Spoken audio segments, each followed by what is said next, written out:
Girl, you stupid. I would have ran from that house too quick. Ain't no man worth that. Ain't no dick worth that. Good morning. It's Monday. My car mount is in a very bad position. It's an old car mount. My car is weird as far as placement of dashboard, whatever. It's a Monday. I am not at work today. I have other things to do today, and one of them will be this. I will be starting Verity by Colleen Hoover. This is for the podcast. It is not for my own enjoyment, because my podcast, we read buzzy books. This book is old, I think, and it's still pretty buzzy. When was this published?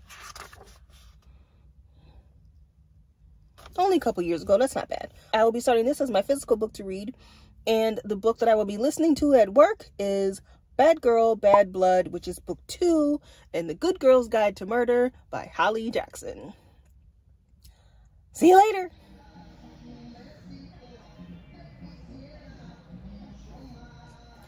My neighbors are playing their music really loud, so there will be a soundtrack behind my updates. I don't know what chapter I'm on Good Girls, Bad Blood. I'm listening to it, but they are just at the point of some memorial services. This is for the people who have not read the first book. I will not be spoiling anything. I will try and keep it as vague as possible, but I have just started. I do like how she did her recap. She basically did it in a podcast. I thought that was kind of clever.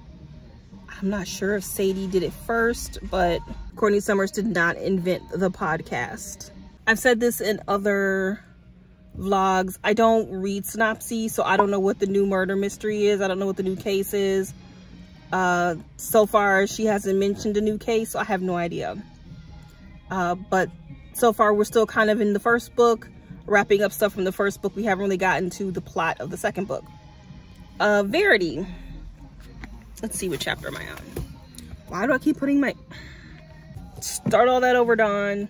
I am on I'm right after chapter 4 of Verity. So far, I really like it.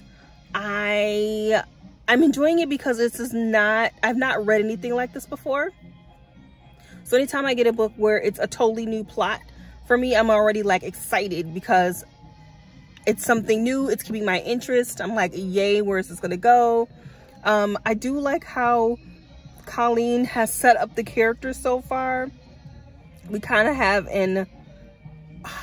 a person who we cannot trust, or can we? I'm really enjoying that aspect, and I actually didn't realize that until it was brought to my attention. Like, I don't want to say too much because of people who haven't read it, but we're introduced to a character, and this character is just a lovely person, and then someone else comes in and kind of plants a seed of like doubt of that person, and you're like, damn it, now I'm not sure if that person's good anymore. So I kind of like how Colleen did that.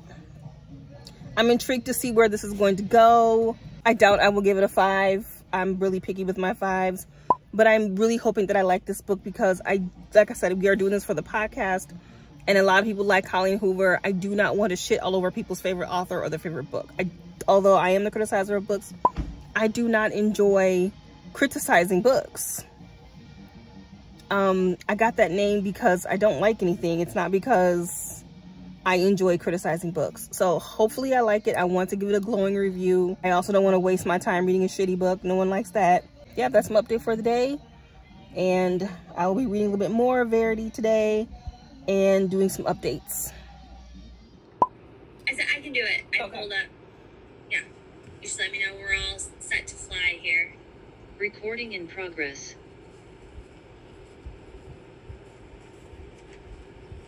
Hey everyone, and welcome back to the Novel Universe with your hostesses Ashley and Dawn. Today we are going to be talking about Electric Idol by Katie Robert. This is this.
hello, good morning. It is Tuesday and I'm at work today, as you can see from my background. This is my messy office and my crappy bookshelf over here.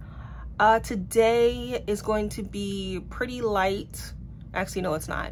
I basically had a 4-day weekend, so I got a lot of catch up to do. I have one program today. I'm going to be finishing that bracelet on my loom, if you saw my previous vlog. And I have to do some administrative work, some invoicing, fun. I have a couple of meetings this morning and I have to put together a couple of book boxes for some teens, and everything else will be like prepping and planning and all that stuff. Updates on Verity and well, I didn't read any more of Good Girl Bad Blood. I can never say the titles of these books. Updates on Verity. I am on page 100. She is thoroughly in the house now. It is giving creepy vibes. I'm hoping that it's a better version of the wife upstairs, because that book had, it's hot. That book had real potential, but I don't remember the author. She didn't really do anything with it. So I'm hoping that this is a darker, more thrilling version of that. Yeah, so far I like it. I do like Colleen's writing style. I like her introspective writing style. She has these ladies who are quite self-aware and they are honest about their failures and their successes and their issues, and I love that type of writing style. I hate miscommunication. I hate characters who are just oblivious to their own bullshit, unless it's important to character development.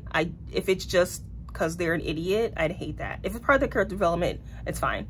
But I'm really enjoying both of these ladies. I like that we're getting to know Verity through her own writing, her autobiography, because she is comatose. Is that a spoiler? She's not in a coma, but she's not able to finish her book. It's a challenge for authors to develop a character who is not physically talking on the page. Sometimes the character is dead, sometimes usually the character is dead, let's put it like that. And as a reader, we have to get to know this character because they are important to the story. And so sometimes it's hard for authors to develop a character who is not on the page. But I think that writing Verity through an autobiography is a brilliant way for the reader to get to know who she is. So I'm excited to see where this is gonna go. Jeremy is, let's just say that Colleen Hoover is doing a really good job of making the reader unsure of anybody in this book. Even the main character. I wouldn't necessarily call her a unreliable narrator, not yet, but she has issues of her own. So yeah, I'm excited. I'm glad that I'm enjoying this book. I was so worried that I was not going to, but I am enjoying it. I'm going to be reading a little bit more of it today during my breaks and tonight. And it is 8:30, so let me get my day started.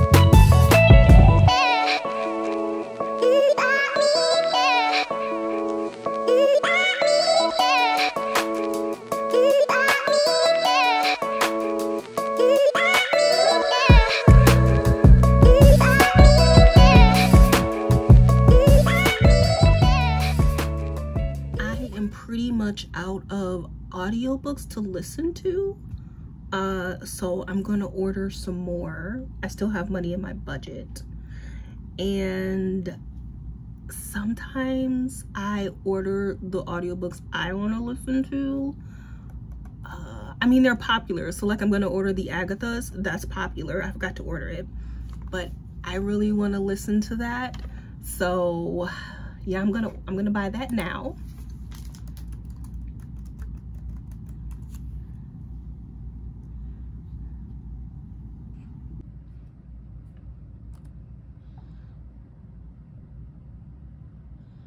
And then I'm going to hurry up and put it on hold so that I'm the first person to get it. And that is what we in the biz call a perk. Where is it? I did not say Agatha Christie.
Back in the car again, and I'm going to give my update for Verity.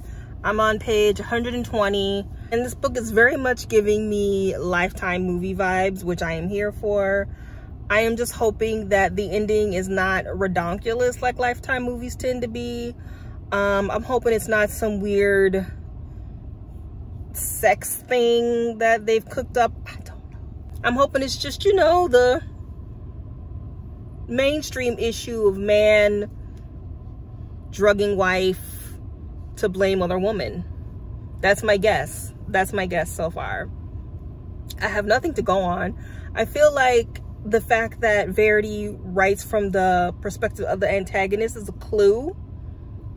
Don't know what that means right now, but I feel like that's a clue. I don't know if she's the antagonist right now. It's making it look like Verity is the baddie and Jeremy is the goodie, but I have a feeling that it's going to twist it on me. And then at some point, Jeremy is going to be the baddie and Verity is going to look like the sympathetic character. That's usually how these books go. They tend to make you flip-flop. They, you know how it is. You know how it is. You know how it is. I don't have to explain it to you. So far, I like it a lot. I'm probably not going to give it a 5 just because, I don't know, it's not a 5. I gave The Girl on the Train a 5. Gone Girl, I didn't really care for, only because I kind of guessed what was happening in Gone Girl. This book, I haven't guessed anything yet, so I doubt it will be a 5. If it keeps the way it's going, possibly a 4.5. I know. I poo-pooed all over Coho. I was like, oh, it's going to be stupid. And here I am like, oh my God, it's so good. So maybe I'll be wrong. Maybe Coho will prove me wrong. And I don't think I'll be reading her other stuff because I don't like romance. I am not going to be reading any romance. So that's not going to happen. Don't hold your breath on that one. But so far, I like it. I like it a lot. It's Thursday, which means I finished Bad Blood, Good Girl, Bad Blood. That's right. And I liked it. I'm going to give it a 4. It's probably about the same as the second book. Like, there was nothing different as far as the writing style or the crime. Well, the crime was different, obviously, but the way the crime was presented, my eyelash is kind of all over the place. Hopefully y'all can't see that in the camera because I don't got no glue to fix it anyway. You know, just the way it was written was the same. I don't know. You know how in some series when you read the first book, you're like, that first book was the best book I've ever read in my life. And the second one, you're like, in this series, the first book was like, that was pretty good. And in the second book, it was like, that was pretty good. So once again, the ending was redonkulous. That was my problem with book 1. The whole book, the pacing was good. It was keeping my interest. I liked the characters. The ending was like straight out of Scooby-Doo. And it was the same thing with this book. Evenly paced, new characters, interesting, cool ending, meddling kids. That little ding is email. I'm at work. Meddling kids. So yeah, but I will probably read the third book. The third, it's not a word. I will probably read the third book and I will probably give it a 4. All right, I am in the home stretch of Verity. That's what you're here for, folks.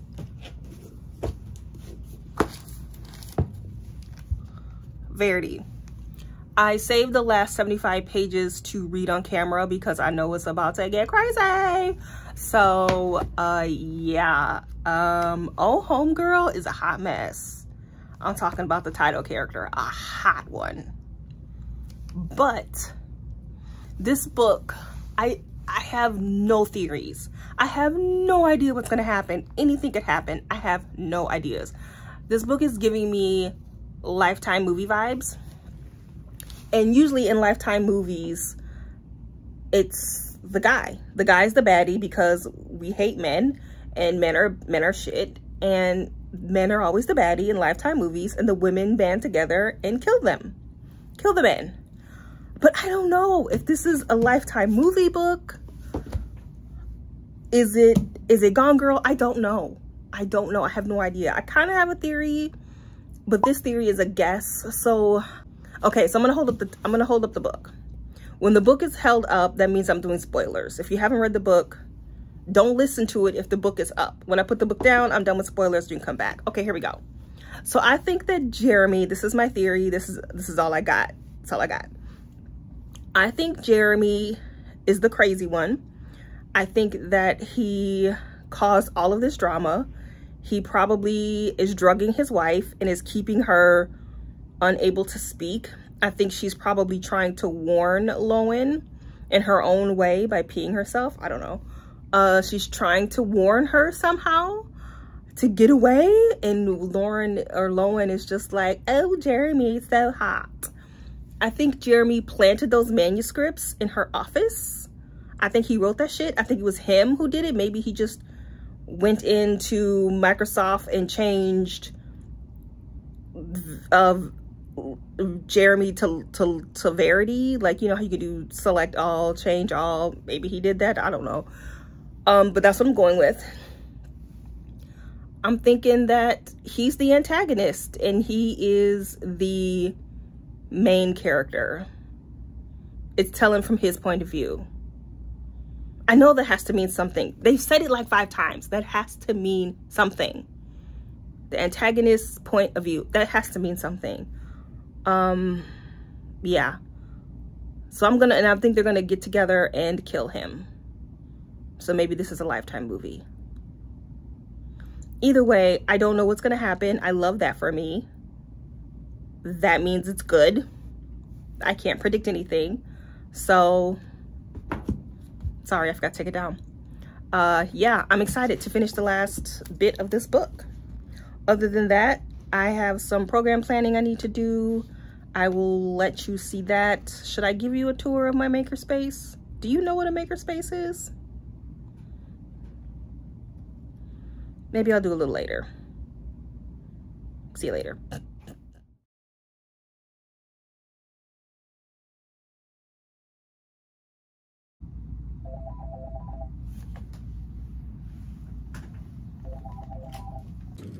This is Dawn. Yeah. 4. Well, 3 are available right now. 1 has not been set up. They should be connected to our Meta account already. If not, let me know and I'll get them connected.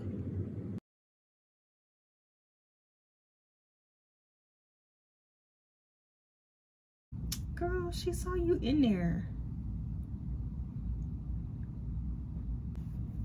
Something's gotta happen. I'm on page 280. There's only like 317. There has to be at least a chapter of a resolution. I hope this isn't a book. I hope this isn't a book that she's been reading the whole time. I'm gonna be pissed.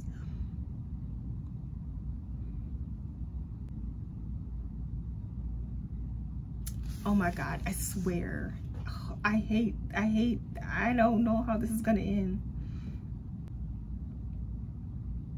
This ending, if this ending is bad, I'm gonna be pissed.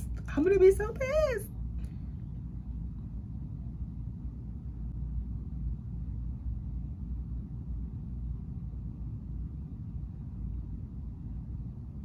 Girl, you stupid. I would have ran from that house too quick. Ain't no man worth that.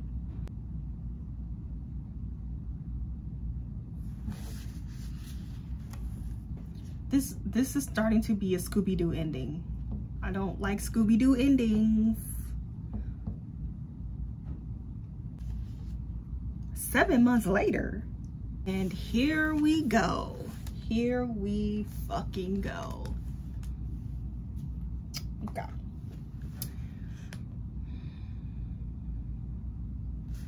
Oh my God, no. Please don't tell me this is what it's gonna be.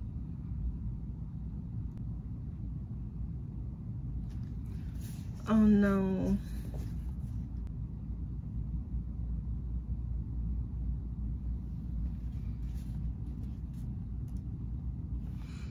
I knew it, but I didn't say it out loud, so it doesn't count. Okay. I also had this theory, but I didn't say it out loud, so it doesn't count.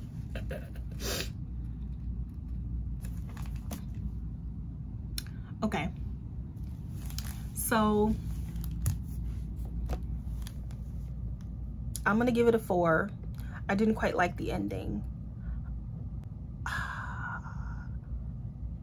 It wasn't sensational enough for me. I'm so used to Lifetime movie endings. And it didn't necessarily have to be a Lifetime movie ending. It just needed to make sense. All right, here are my spoilery thoughts. When this is up, it's spoilers.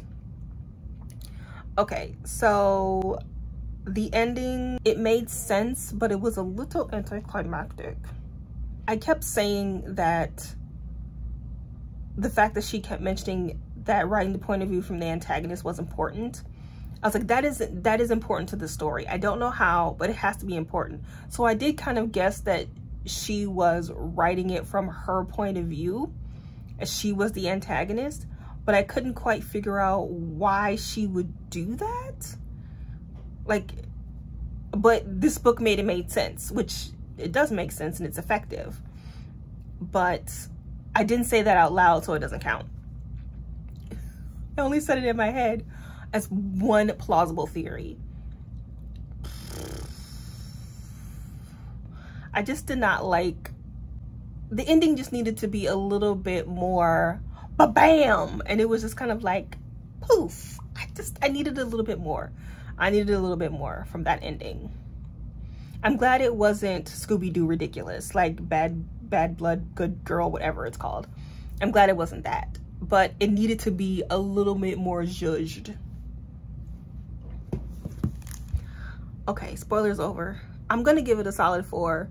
It was entertaining enough. I liked her writing style. I like her character development. I do think that Lowen could have been a little bit more unreliable.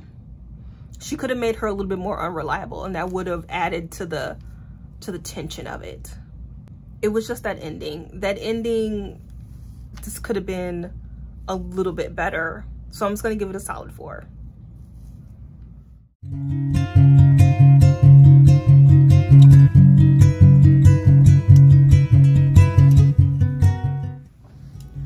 I've been working on diamond painting, and this is as far as I got, because I'm trying to do a program on diamond painting, DIY cell phone diamond painting, and this is as far as I got, and this is 3 hours.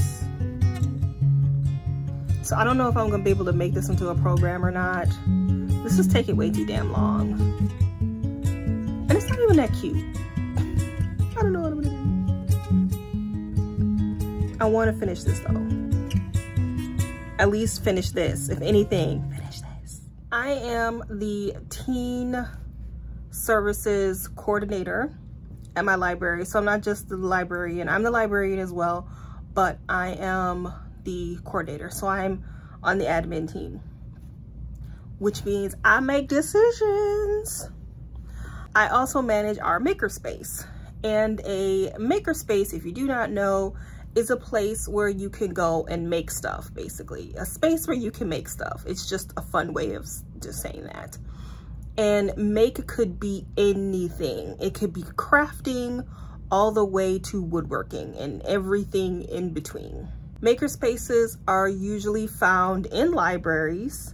So if you have a library in your town, check and see if they have a makerspace, because one great thing about libraries is that it is access for everyone. Don't discriminate, and almost all of the programs are free. So if your library has a makerspace, chances are they offer classes and they're probably free. So sometimes makerspaces are in their organizations and you pay a membership, a monthly membership fee, and that fee gives you access to their machines. But whether it's in a library or whether it's a community organization, it's still relatively cheap, if not free, and you can make all kinds of stuff, and they offer classes. So I'm gonna show you around our makerspace. Come with me.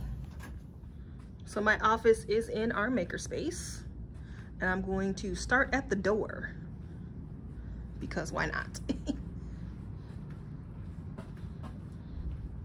So this is the whole room, and over here we have our 3D printers, most makerspaces, any makerspace you go to is probably going to have a 3D printer. They are probably going to have 3D printer classes. These are cheap. We did not pay a lot of money for these printers because we don't do a lot of 3D printing classes. So yeah. Next we have is a Cricut, and we have all the accessories that go with the Cricut machine.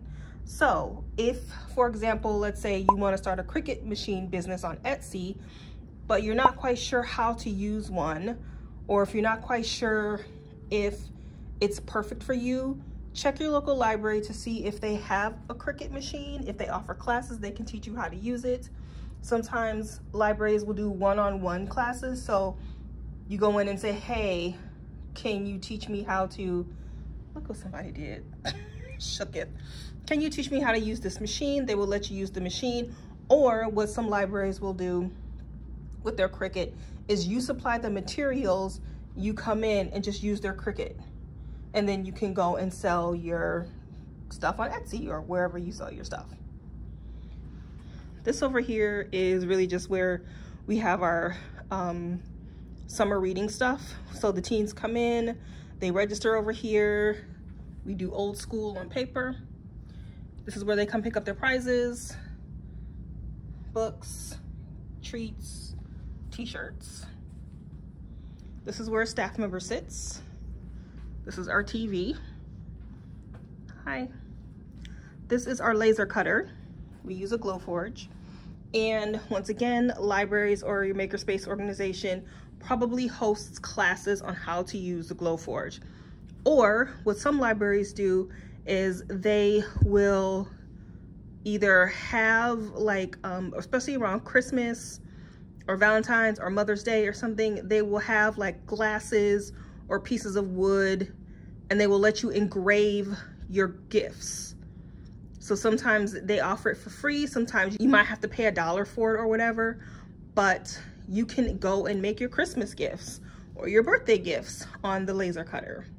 Or once again, you can take classes on how to use it. If you're like, man, I don't know if I want to spend $5,000 on some fancy ass machine, check your local library to see if they have one. They may teach you how to use it, or you might already know how to use it. You can just use it and see if it is a good fit for you.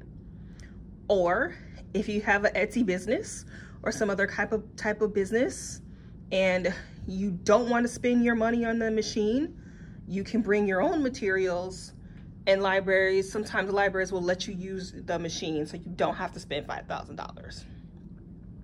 We have sewing classes, so this is one of our dress forms. We have yet to use that.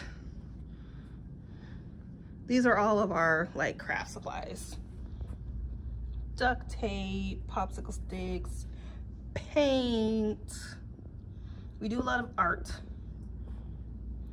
in the makerspace, so we have a lot of art supplies. Over here is our sewing corner. We do a lot of sewing classes, believe it or not. This is our most popular class. Teens love sewing. And I do mostly, I do all teen programming. I don't do adult programming. We either hire someone, or someone from the adult department does adult programming, or someone from the youth department does youth programming. This is all of our sewing stuff. We have robotics. There's drones up there. This is another sign that somebody made. This is our wall calendar. So we just had ukulele. We have D&D on Saturday. And then we have stuff all week. Tie-dye, paint pouring, paint by numbers, more ukulele, and retro crafts. These are just microwaves and an oven. We do shrinky dinks in here. Oculus, virtual reality. All right, so that's what it looks like in my makerspace. Let me see, make sure no one's coming in. Okay, so yeah, as the makerspace / teen librarian, we don't really hire out for someone to do our programming. I do all the programming.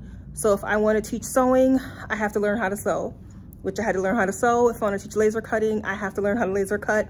So I taught myself YouTube. I taught myself on YouTube. Hi, YouTube. Laser cutting, Cricut, crocheting, painting, whatever. I gotta teach myself how to do it first. That's why library programs are free, because we are teaching it ourselves. We don't hire out. So I recommend that you check your local library, because it is more than just books. They probably have all types of free programming, and your library might have a makerspace. All right, gotta go back to work.